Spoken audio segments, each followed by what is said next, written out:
Mais uma renovação de contrato. Cano segue no Fluminense até 2026. O contrato dele terminava em dezembro deste ano, de 2025.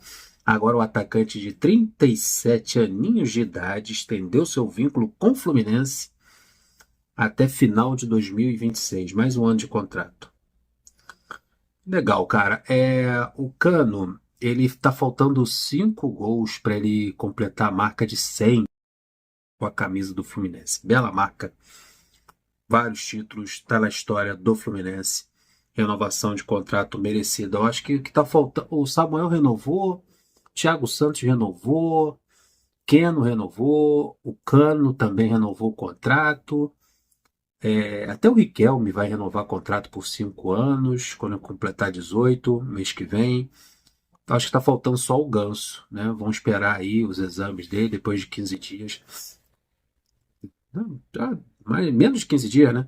Ele vai fazer um novo exame para ver a miocardite dele, se estiver tudo bem, o tempo de retorno aos campos. Aí vão sentar, conversar, ele vai para o CT e vão renovar o contrato do Ganso também. Vamos falar de Fla-Flu?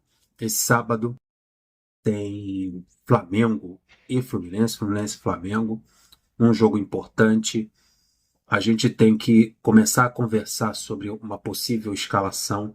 O Fluminense, Campeonato Carioca, isso é importante. Tivemos 2 jogos hoje. Deixa eu dar uma atualizada aqui nas partidas para a gente ficar por dentro.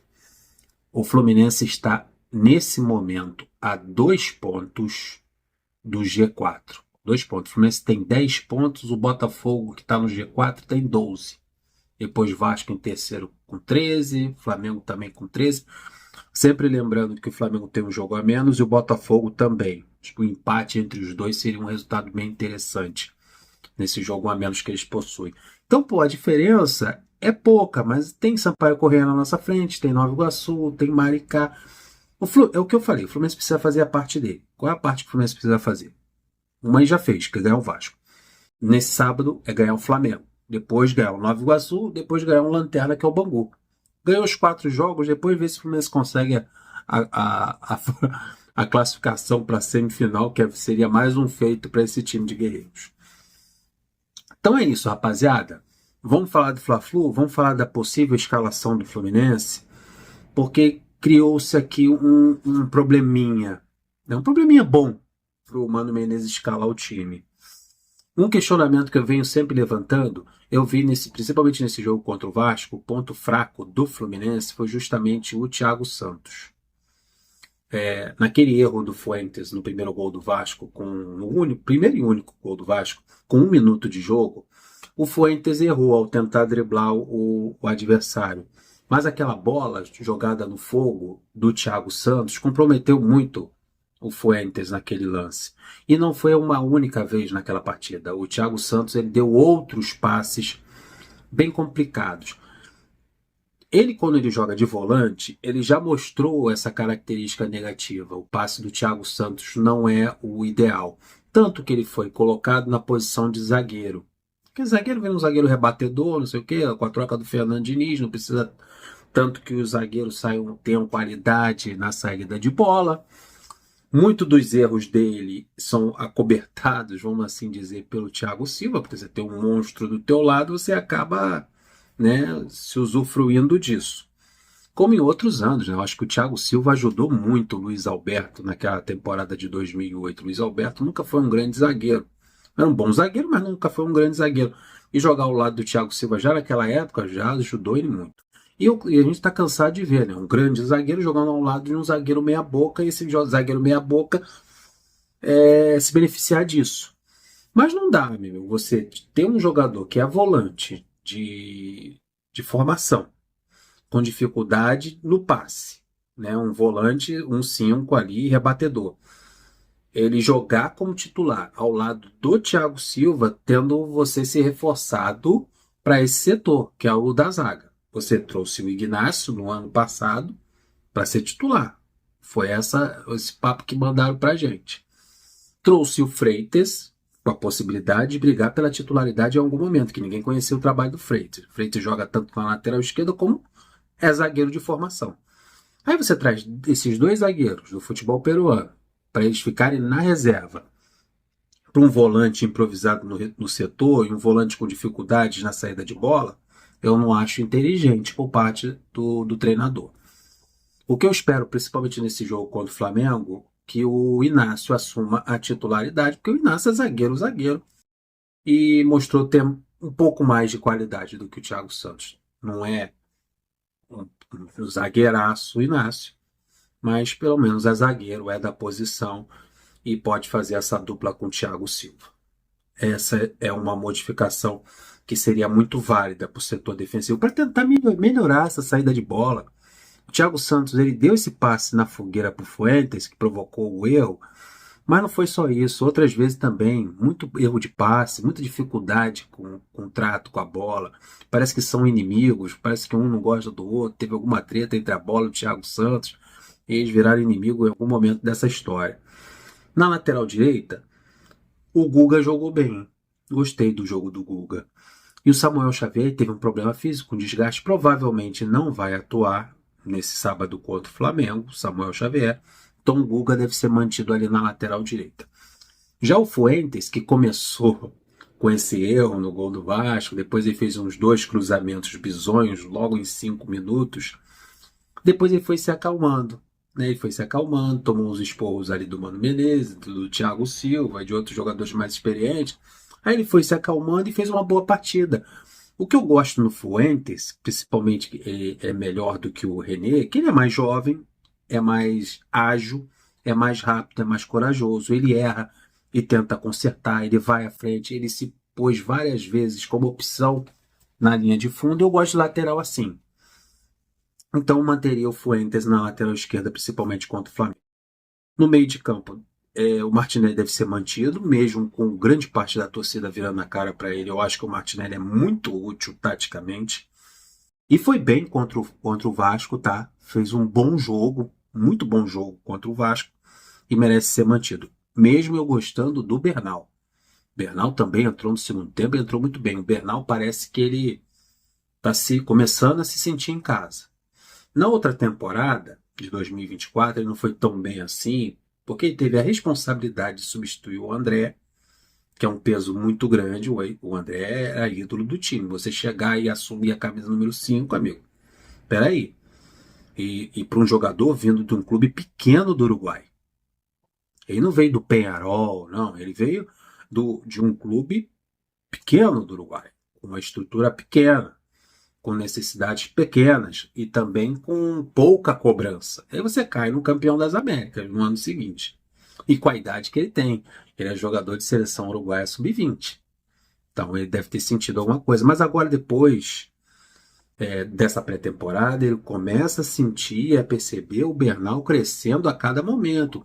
Fazendo passe longo, chutando de fora da área, participando das jogadas ofensivas, se aproximando mais da área, não ficando só fixo ali parado na frente da zaga. E só tem a evoluir. Mas mesmo assim eu manteria o Martinelli. O outro volante é o Hércules, né? O Hércules é titular absoluto, foi uma das maiores contratações nessa temporada do Fluminense. Chegou para ser titular e tomou conta daquela posição. Muita personalidade no Hércules. A grande dúvida é no meia de armação, ali. Jogador que está substituindo o Ganso. O Arias fez muito bem aquela função ali no meio de campo. Parece que ele teve uma sequência de 2 jogos, né? Ele jogou contra o Boa Vista sim, depois do jogo contra o Boa Vista, contra o Vasco, ele foi evoluindo. Contra o Vasco ele amarelou quase toda a zaga, todos os volantes do Vasco da Gama, pela qualidade dele. Ele é um jogador que não distribui, ele é um jogador que gosta de conduzir a bola, de estar com a bola colada no pé, mas ele praticamente tomou conta do clássico contra o Vasco da Gama. Pode ser que o Mano Menezes mantenha ele ali, deixe ele posicionado ali como meio armador. Pode ser contra o Flamengo. Na minha opinião, acho que seria até mais interessante colocar mais um meia ao lado dele. Ou o Riquelme, deixando um ponta aberto pela direita, um Serna, o outro jogador, ou o Lima ao lado do Arias no meio de campo, fazendo um quadrado ali com 4 jogadores, 2 volantes, Martinelli e Hércules, e mais à frente Lima e Arias. Ou manter o 4-3-3, com o Arias lá na ponta direita, Na ponta esquerda, o Canóbio, que na minha opinião vem se tornando titular. Aí é um questionamento, né? O Keno era titular, campeão das Américas. No imaginário de todo mundo, o Keno é o titular da ponta esquerda. Porque o Canóbio se tornou titular botando o Keno no banco. É só você ver o Canóbio jogando, principalmente nesse jogo contra o Vasco, a importância tática do Canóbio, coisa que o Keno não faz. O Keno é muito bom no 1 contra 1, né, partindo para cima dos laterais, na jogada individual, ele tem essa facilidade do drible, mas o Keno ajuda pouco na marcação no meio de campo e no corredor do lado esquerdo. Principalmente como joga o René ou até o Fuentes, que é muito ofensivo. Você vê o Canóbio lá na bandeirinha de córnea da defesa ajudando na marcação. Ele corre o campo todo. Ele é muito raçudo. Não é um primor de jogador, principalmente na linha final, né, do lance, no terço final do campo, para finalização, para passe. Mas ele é muito tático. Por isso ele assumiu a titularidade. Eu acho, na minha opinião, que o Mano Menezes nesse jogo contra o Flamengo vai botar o Lima para começar o jogo. O Lima que estava no banco na partida contra o Vasco. Acho que contra o Flamengo o Lima será titular ali na meiuca. E o Arias vai voltar para a ponta direita com o Canóbio na ponta esquerda. O problema é tirar o Riquelme do time titular. Um jogo desse, o moleque tem uma personalidade tremenda. É por isso que quando o time é montado na minha cabeça, eu sempre tento e busco encaixar o Riquelme de alguma forma. Por isso que eu gostaria de ver esse Riquelme no meio de campo, jogando ou no lugar do Lima, ou jogando no lugar do Arias, ou jogando ali ao lado de um ou do outro no meio de campo. Isso é um problemão bem legal, né, que o Mano tem que decidir para esse jogo contra o Flamengo. Como botar o Lima no time, em que posição colocar o Arias, se é no meio de campo ou na ponta direita, devolvê-lo à ponta direita, e como encaixar o Riquelme nisso aí. Eu acho que o Riquelme chegou para ficar. Na minha opinião, ele rejuvenesce, ele traz mais vigor ao ataque do Fluminense, para esse setor ofensivo, pelo lado direito.